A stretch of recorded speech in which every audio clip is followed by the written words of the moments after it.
Jaguar CEO Adrian Mardell has stepped down after the motor company's woke rebrand backfired massively. We mocked this from day one. We were ahead of the curve, Kinsey, and not a huge surprise that this did not resonate with Jaguar buyers. Who wants to be associated with the brand resale they had going? November 19th, 2024. Jaguar releases what it called a reimagined expression of modern luxury.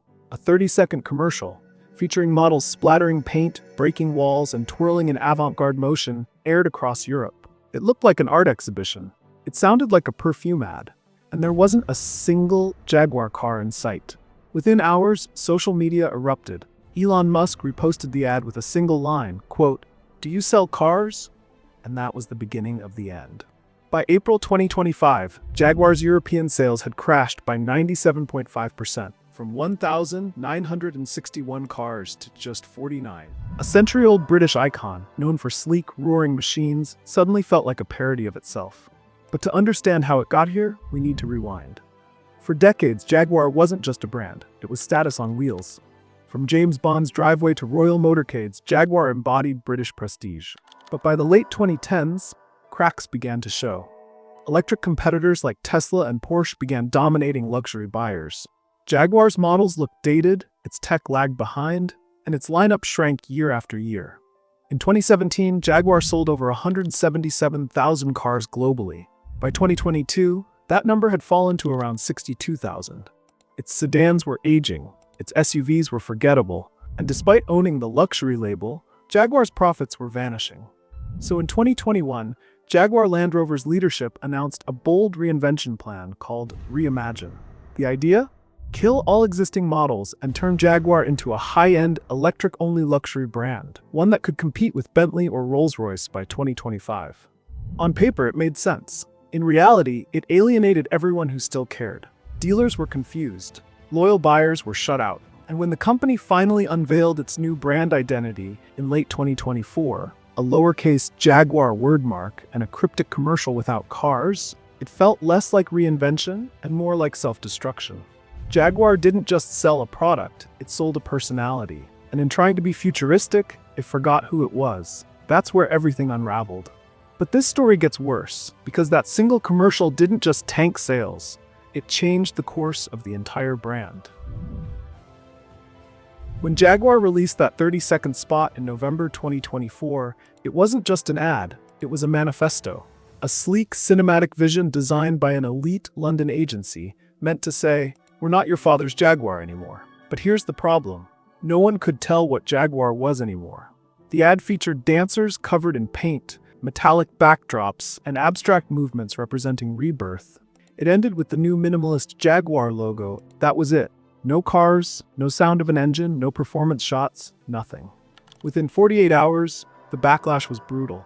Car enthusiasts flooded Reddit and X with comments like, "What are they even selling? Looks like an ad for hair products." This is what happens when marketers take over the engineers. By the end of that week, the video had been viewed 12 million times, with a dislike ratio exceeding 70% across multiple reposts. But the numbers behind the outrage were even worse. Jaguar's website traffic fell by 62% in November compared to the previous month. Dealership inquiries dropped by half. And in their December 2024 financial briefing, Jaguar Land Rover's CEO admitted that the campaign had not performed to expectations. That's putting it lightly.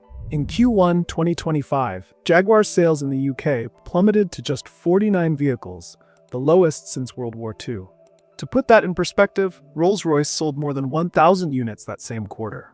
Even Lotus, a niche brand, outsold Jaguar nearly 20-1.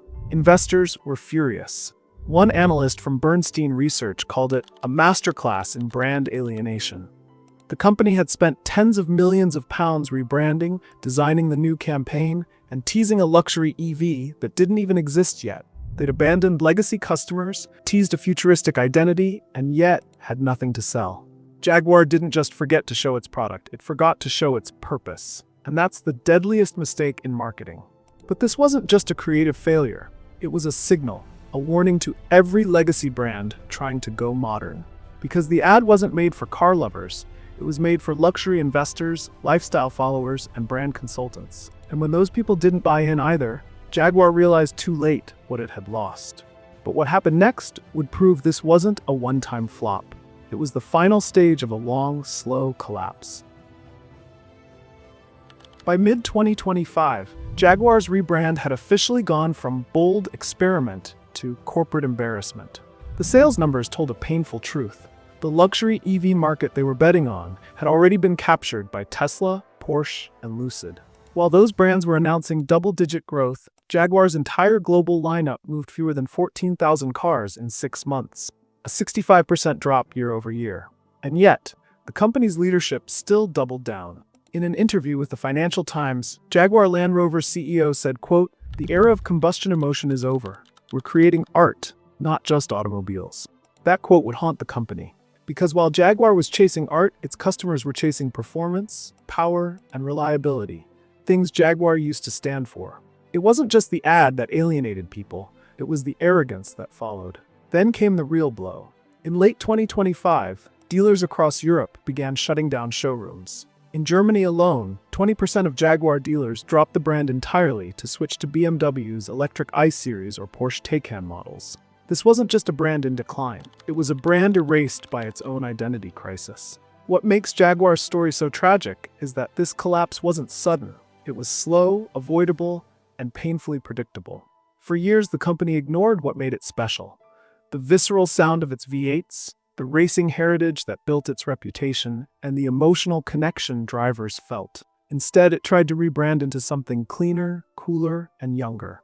But you can't fake youth. Not in cars, and definitely not in culture. In marketing terms, Jaguar did what every brand fears. It broke the emotional contract with its audience. And once that happens, no ad, no logo, no influencer can save you. Because loyalty isn't built on design, it's built on identity. Jaguar didn't die because people stopped loving it. It died because it stopped being Jaguar. And maybe that's the lesson every legacy brand should remember before their next big rebrand. Sometimes, the worst mistake you can make is forgetting why people cared in the first place. At the heart of Jaguar's downfall lies one brutal truth. You can't market your way out of an identity crisis. For over a century, Jaguar symbolized British craftsmanship, roaring engines, and elegant rebellion. It wasn't just a car. It was a statement of character.